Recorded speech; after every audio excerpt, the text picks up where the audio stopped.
Yo, alright. Welcome back to another video. It's been a while, been busy. But here's like that, I guess, Real Madrid recap too.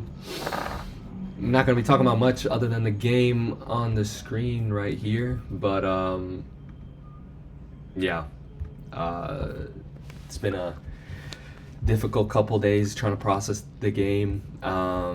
I rewatched it, but rewatched a lot of like our early fixtures too, especially the Sociedad game, the Marseille game, and the Levante game because I feel like those were good highlights. But overall, I mean, we left off at the Mallorca game, and then we had Sociedad, our first game in the Champions League against Marseille, Espanyol, Levante. I think a lot of the things in these games, things that went well, were very similar. I think in transition, our attack looks really good. In terms of ball recovery against these sides that don't actively press us, the ball recovery looks well. I think our players, certain players, they look sharp. But this was like a big like punch in the gut type of game. Um, Probably Xabi's biggest test so far. I think with the PSG loss, you can kind of forgive him. With like the red card to Hoyson coming out of nowhere, Trent's injury, and then still, it's you're playing the best side in Europe after what like 3 weeks of joining Real Madrid. Well, that was a bad loss, and I don't think Xabi Alonso handled it well, especially with I think his main issue being starting Mbappe out of nowhere, even though he wasn't fit, which is actually the same sort of issue kind of happened in this game. But that game was forgivable. I think this one, it's just fully went wrong. Everything went all wrong in this game, and I think it starts with our lineup. So one consistent mistake that I've noticed in it, again, this is a very small sample size, so it's as much as this result hurts, as much as this result is frustrating, as much as this result kind of feels like all our progress is like down to zero. One thing, I don't like recency bias in the sport. I don't like any of that. I don't like when a player has been playing really well and then you have one bad game. It's like defines their whole career or defines their whole like season.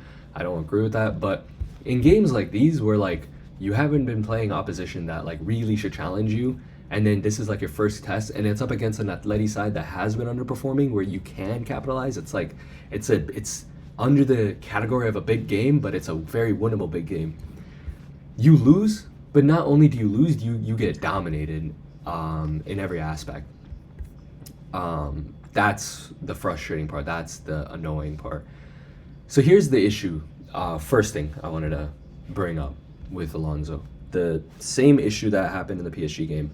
He rushed Mbappe. I think he rushed Mbappe in that game. Mbappe was not ready, but we started him. And in this game, it happened with Jude Bellingham. He's only got 30 minutes under his belt this whole season, and then you throw him in to a hostile environment like this to play. Yes, he probably is our, one of our best players, definitely our best midfielder, but it's starting him in a game like this after you've built like a system with an 11 or 90% of an 11, because obviously he's been rotating the lineup a lot, but like most of the core players are good or have been set. You look at the Levante game, I feel like he should have gone with the same lineup as that. Start with this same back line, it's fine, but don't start Bellingham in the situation. Why would you start Bellingham in the situation? It doesn't make sense. Like you lose intensity, you lose control of the ball a lot. He's rusty. He's going to be getting the ball. You want to give Bellingham the ball a lot, and you're giving the ball a lot to a player that's just not ready. That's, I think, his main issue. I also think this is like slightly like a Perez thing. We all know that Perez is a businessman. He loves marketing. He loves that whole aspect of the sport, and I think starting Jude Bellingham aligns with what Perez would do in this. You put your big names out for the big game, I don't think tactically it was the right decision.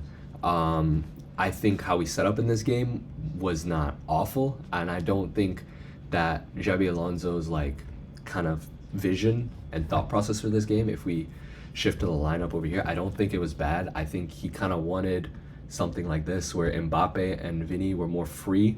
Vinny more so on this left side, but Mbappe like full, capability to roam and like create.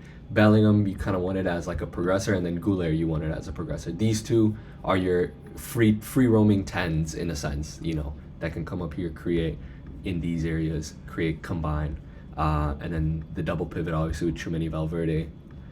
I'll get into that, and then obviously Carreras and Carvajal holding the width with Housen and Militao up top. I think this is kind of what Alonso was thinking. I don't think the players were intense enough in this game to back this. This structure, I don't think the player selection in this system worked out. This is kind of what we've been running the whole season. Backline, again, this is probably like our best backline, our backline that's going to be utilized the most. Maybe Trent here instead of Carvajal, but like this is the front six. I think we should have ran with this. It just not necessarily because it's a better team, and not necessarily because I think that we would have won with this, but because one of the most important things in this sport is continuity. You look at national teams, like take Spain for example, or take France. Why does France insist on starting Rabiot? Well, I don't think anymore, but like, why did Deschamps insist on starting Rabiot so much in the Euros, in any recent competition? Why does De La Fuente insist on starting Cucurella? Like, they're good players, but Balde is better at that position. Camavinga is better. Kone now, Kante even, they're good to cover for Rabiot in that position. But it creates continuity in the squad. National teams don't play together that often, so having a team with chemistry already built is huge, because then you have everybody that's more so on the same page. You're throwing a huge, and like this is not like a change that you can make like this. Like, okay, Trent for Carvajal. Technically, they'll be filling the same roles, over here. Or Militao, instead of Militao, you put Rudiger. Technically, that's not a drastic change. A drastic change is subbing in Bellingham for Masantuono and completely changing this whole system. I think this team had built good chemistry. I think this 11, it's not our best 11, but it had built good chemistry, and I think they would have been up for it against Atleti, because you go down. When you go down, when you're in that mindset of like, okay, like we're down, this is an intense game, they're on top of us, you gotta have like a backbone, and like, okay, I know that like this is how we're gonna play and this is how we are gonna set up. When Bellingham was on the pitch, I think it was more like, hey, hidden hope, or let's create something out of nothing type of mentality, which is just didn't work. We tried that last season, we got fucking killed in every game. So there's the issue that I had with the lineup. Now, digging a little bit deeper, let's take this back to like a 4-3-3. We'll just put Goulet there for now. But it's like 4-2-3-1 that we wanted to play. Going back to this, let's just go like bottom up. First thing I want to mention is I don't think the players were up for it. I think the players severely let down Real Madrid today. I don't think they had the intensity. Atleti, you can tell, just wanted it more. They were more intense. They were more physical. They were more dominant. They wanted this game. They wanted to win this game. Real Madrid didn't go into this game with that sort of intensity. I'm not saying we didn't want to win the game. Obviously, you want to win the game, but they went in way too laxed. So that's one thing, and that goes for everybody. Carreras, huge wake-up call for him. Housen, huge wake-up call for him. I even like our consistent players, Valverde, Tchouaméni, big wake up call. Courtois, big wake up call. Like you can't slip up in these type of games. You can't let the mental slip up in these type of games. So that's with the back line. I'm not gonna go much into the tactical setup of this, because again, we just got dominated. Like, there's not much to say. There's not like I can give you like two sentences. Atleti targeted Real's weaknesses. What are Real's weaknesses? Defending in the box and aerial duels. And putting our backline under pressure. Three things. And those three things Atleti excelled at in this game, and that's why they won. Let's move up from the backline now and go into the midfield. This double pivot that you're trying to have with Tchouaméni and Valverde is never going to work. I think we've seen enough of it. It's awful. You're misprofiling Valverde. Tchouaméni, I think he's not good in a midfield 2. I think he's much better in a midfield 3, when he can just be an anchor in between the backline and the midfield, like having something like this. And that's something I think that when Goulet was here, it was a bit better. My opinion on Goulet is like I don't think he works well in the midfield three, but when you have like a diamond in front of him, when you have a lot of players in front of him that can create, he's good. And he had his best game for Real Madrid today with Bellingham in the squad. I think Goulet plays really good when Bellingham's in the squad. He has a lot of development to do still, but yeah, that's just on Goulet. This midfield can just get ran through easily. Valverde looks too tired to be like a sole like engine of the squad. I think those days are numbered or over. He needs to rest. We need to help create rotations with Valverde, which I think the inclusion of Camavinga back in the squad will help with a lot. It doesn't help Tchouaméni out because then he's kind of singled out, has so much space to cover. Valverde's biggest issue this season has been off the ball. His positioning has been bad. He's kind of helped join the attack and the press, which I think has been good in some sense, but then you leave such a big chasm that Militao just can't cover on his own. Carvajal cannot cover on his own, Tchouaméni, like you can't limit that. And when you watch the first 20 minutes of the Atletico game, you'll see that a lot of their attacks came from this region right here or this region right here. Why would happen is just mispositioning of the midfield. I think Bellingham, I think the role that we're trying to play or we're trying to have Bellingham play is good. I think it's similar to how he played in his first season at Real. We know how well that went. But I also think he's good, like dropping down a bit. You don't, as good as he is as box crashing and as much as we need box presence, I don't think that this midfield helps him do that to the highest ability. When you had, the diamond, you had three behind him and you had profiles behind him that helped constitute this. You had Valverde as the runner, you had Tchouaméni as the anchor, and then you had Cruz to kind of recycle the ball, retain possession, kind of be that tempo setter. That's why I think he was really good in that first season. It enabled him to go high. If you want to have him keep doing that, that's fine. But then you're going to have to change something about this midfield.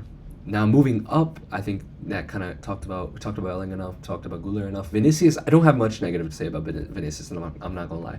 I know he has a 6.7 here, but watching him play, as when he did get on the ball and everything, he looked very active, he looked very engaged. I think him and Goulet were probably our best players. Mbappe just didn't get the ball enough, I think. When he did, he was all right, but I think once that second half started and we went down 3-2, 4-2, it's just the whole team kind of shut off. But in that first half, Mbappe was good as well. I think Vinicius showed good intensity. I think Arda Güler also showed great intent and passion and desire, but obviously he's young. We still need to fine-tune a lot of his abilities. So yeah, that's kind of a summary of like how the squad plays. Courtois, I'm a little bit like, obviously I'm not going to go hard on Courtois because I still consider him the best keeper in the world in terms of ability. I think Alisson probably this season has been better. Joan Garcia as well has been better. Courtois hasn't had much to do because of the opposition we played. But when he has had to come up with big saves, he's made them. It's just this game he did not have a good game, and I think having Lunin be included a little bit more might be beneficial just to get the ball rolling with Lunin as well and get that get him comfortable basically with the 11. Housen needs a lot of work still in terms of aerial duels, and I also think that he was the nerves and like the kind of stature of the game kind of caught up to our two new signings at the back, Carreras and Housen. You could tell that it was more of like a mental thing rather than an ability thing. Carreras just looked like he was doing everything kind of wrong, overthinking everything, especially in that second half. So yeah, it's a good wake-up call for the team.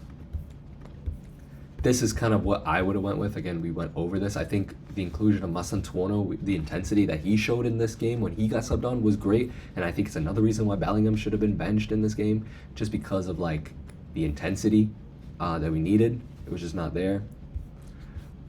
But yeah, painful loss. Losing to Atletico in this fashion is just like it's can't put it into words how frustrating it is. Losing to Barca is one thing, but Atletico is different.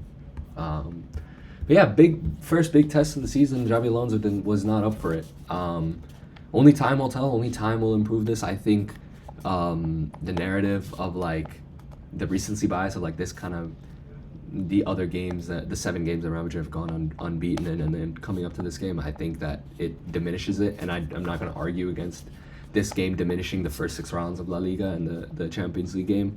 We haven't been up for it. I think in the big games we have been proven to be shaky. I think when teams put pressure on us, it's bad. And in my head, before the Marseille game especially, I was very much under the mindset of like, I've seen Real Madrid play well under pressure all the time. I think the Real Madrid that I grew up with playing, or grew up with watching, even up to the 2022 season with Benzema winning the UCL, I think playing out of pressure has been Real Madrid's biggest strong suit. That relationism ball, kind of having players come in and help out each other, and then creating a transition out of that has been really good. But now I feel like we slow the game down so much, especially with Xabi Alonso. And I do trust him in him saying these are still early stages, and I do see why we're playing quite slow. You want to build that chemistry with the squad, but it's unforgivable to lose in this fashion to an opposition like this. You kind of also have to find the balance of like, hey, this is still Real Madrid. You're not going to be given as much time as you would be at a different team. However, I do think Xabi Alonso is taking the right steps. So yeah, very like random, very unstructured video. I am kind of rambling, but now let's go on to what Real Madrid have coming up. So we have the Kairat game tomorrow. I do expect to win this game. I don't think it would be that much of a issue either. But this is our fixture list coming up. So obviously the 3 big games in Juve, Barca, and Liverpool. Alonso needs to show something here. I don't mind losing. Well, first let's go to these should be a win. All 3 of these should be a win. Villarreal will be our hardest test, but you gotta win these.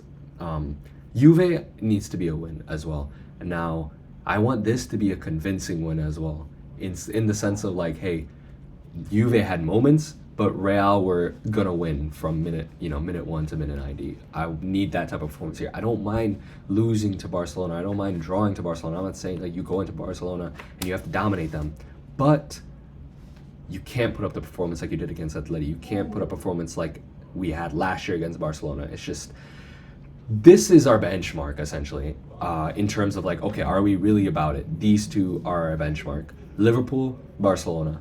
Liverpool handed us a really convincing defeat last season. Barcelona handed us many convincing defeats last season.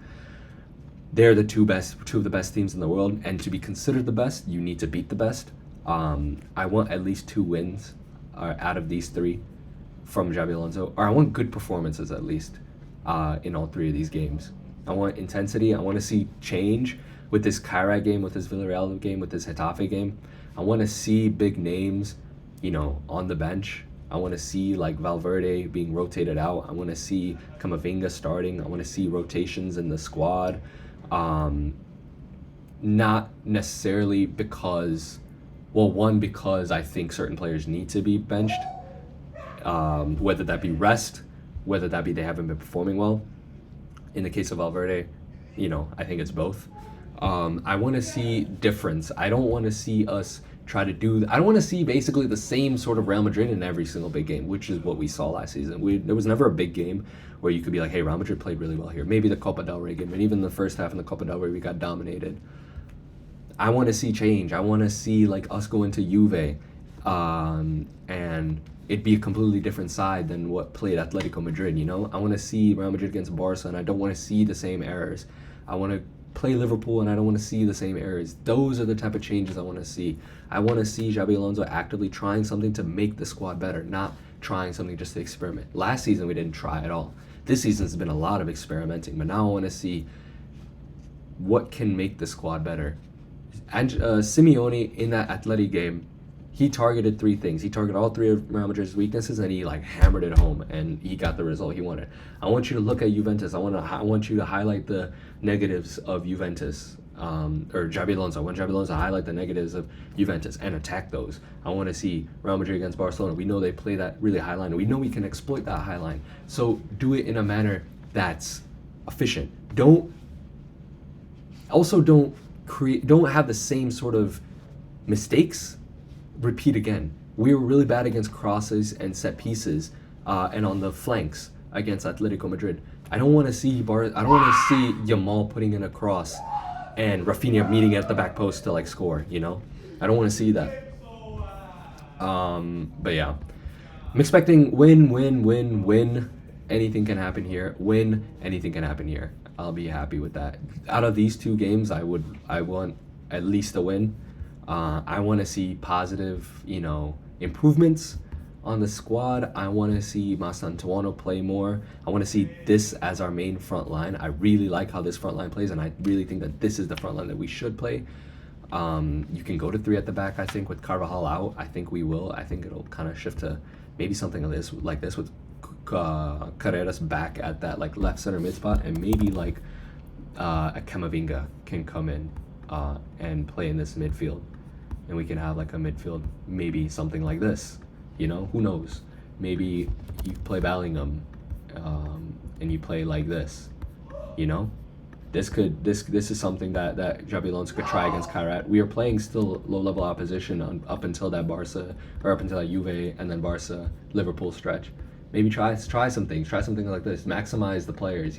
Don't let a player don't diminish a player's ability to maximize another player's ability. Try to get the best out of the squad. Xabi Alonso is not afraid to bench anybody, which I like.